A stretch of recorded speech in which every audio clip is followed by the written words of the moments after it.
नमस्कार, मी सिद्धेश ताकवले आणि आपण पाहताय जय महाराष्ट्र बुलेटिनमध्ये आपलं सगळ्यांचं स्वागत। बुलेटिनच्या सुरुवातीलाच घेऊयात काही राजकीय घडामोडींचा वेगवान आढावा राजकारण सुपरफास्ट मधून।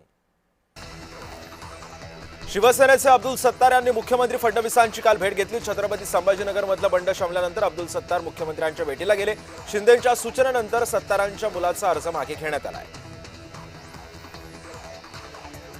भाजपच्या कार्यकर्त्यांचा शिवसेनेवरती दबाव आहे। स्थानिक पातळीवरती शिवसेना संपवण्याचा भाजपचा प्रयत्न आहे, असा गंभीर आरोप शिवसेनेचे नेते अब्दुल सत्तार यांनी केलेला आहे। आनंद परांजपे यांना शिवसेना पक्षामध्ये मोठी जबाबदारी देण्यात आलेली आहे। शिवसेना पक्षामध्ये परांजपेंची राज्य संघटना प्रमुखपदी निवड करण्यात आलेली आहे। जुईली दळवी यांचा उमेदवारीचा अर्ज घेतल्यानंतर आमदार महेंद्र दळवी यांची सोशल मीडियावरती एक पोस्ट सध्या चर्चेचा विषय ठरते। दळवींच्या पोस्टमुळे कोकणातील शिवसेनेतील अंतर्गत धुसफूस समोर आली आहे। अहिल्यानगरमध्ये सध्या महायुतीचंच पारडं जड असल्याचं पाहायला मिळतंय। यातच आता अहिल्यानगर विधान परिषदेची जागाही बिनविरोध होईल असा विश्वास राष्ट्रवादी काँग्रेसचे आमदार संग्राम जगताप यांनी व्यक्त केला। गोकुळ गीते निवडणूक लढवण्यावरती ठाम आहेत। शिवसेना उमेदवार नरेंद्र दराडे यांच्या अडचणी सुद्धा वाढण्याची शक्यता आहे। महायुतीसाठी नवे आव्हान निर्माण होण्याची शक्यता आहे। अमरावती विधान परिषदेच्या निवडणुकीसाठी काँग्रेसचे पक्षाचे उमेदवार हर्षजित देशमुख निवडणुकीच्या रिंगणामध्ये उतरले। त्या अनुषंगाने अमरावतीच्या एका हॉटेलमध्ये निवडणूक प्रभारी काँग्रेसच्या नेत्या यशोमती ठाकूर यांच्या अध्यक्षतेखाली महत्त्वाची एक बैठक सुद्धा पार पडली। शिवसेनेच्या एकत्रीकरणाचा निर्णय पक्षप्रमुखांचा आहे, असं वक्तव्य शिवसेनेचे नेते अब्दुल सत्तार यांनी केलं आहे। खासदार निलेश लंकेंनी अधिकाऱ्यांसमवेत अहिल्यानगर मनमाड महामार्गाची पाहणी केली। मान्सूनपूर्व पावसामुळे होणारी वाहतूक कोंडी टाळण्यासाठी खड्डे तातडीने भरण्याच्या सूचना त्यांनी प्राधिकरणाला दिलेल्या आहेत। पेट्रोल डिझेलचे दर प्रचंड वाढलेले आहेत। अशी महागाई देशामध्ये कधीच नव्हती, अशी टीका जयंत पाटलांनी सरकारवरती केली। अब की बार पेट्रोल 150 पार असाही टोला त्यांनी लगावला। मृतांना मदत शिंदे समितीला 1 वर्षांची मुदतवाढ देण्यात आलेली आहे।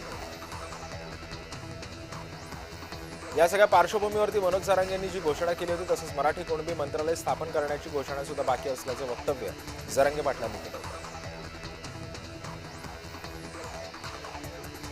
मराठी रिक्षा चालकांना 4 तास मराठी शिकवण्याच्या उपक्रमाबद्दल मंत्री प्रताप सरनाईक यांनी गिनीज बुक ऑफ वर्ल्ड रेकॉर्डमध्ये नोंद करण्याची उपहासात्मक वक्तव्य त्यांनी केलेलं आहे आणि याच पार्श्वभूमीवरती सध्या चर्चेचा विषय हा मुद्दा ठरतोय।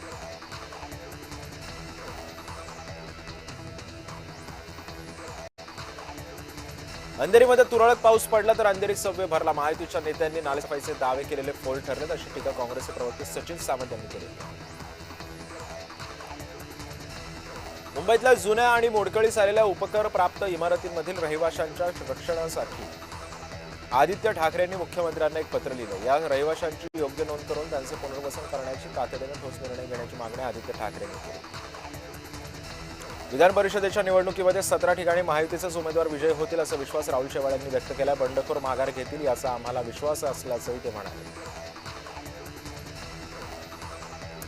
कुंभमेळ्यातील रिंग रोड बाधित शेतकऱ्यांना न्याय मिळावा यासाठी गेल्या आठवड्याभरापासून नाशिकच्या रामकुंड परिसरामध्ये शेतकऱ्यांचं आंदोलन सुरू आहे। या आंदोलनाला खासदार संजय राऊत यांनी सुद्धा भेट दिली।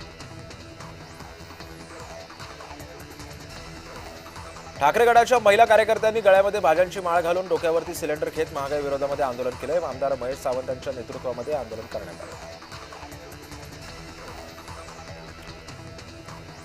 मुंबईच्या महापौर आणि अमित साटम यांनी नालेसफाईची पाहणी सुद्धा केली होती। मोठमोठ्या घोषणा सुद्धा केल्या होत्या। मग आता त्याचं नेमकं काय झालं असा संतप्त सवाल मनसेच्या नगरसेवकांनी विचारलेला आहे।